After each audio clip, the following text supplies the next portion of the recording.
So today I'm going to do some pruning on this avocado for branch development, symmetry. This is all new growth from last year, and it froze down to the root. It's back, shot up tall, but now we need to restrain it so that it'll look good again. So I'm going to bring it down, and the first thing I do is I look for a node, for example this one right here, which is facing outward rather than growing back towards the plant. So I just cut a little bit above, and I'll do the same thing on this side.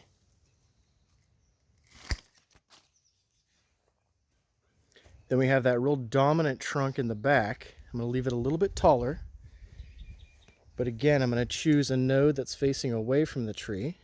Here we go.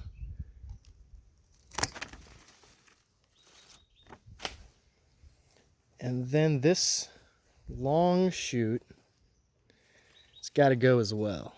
So let's chase it back close to the trunk. Boom.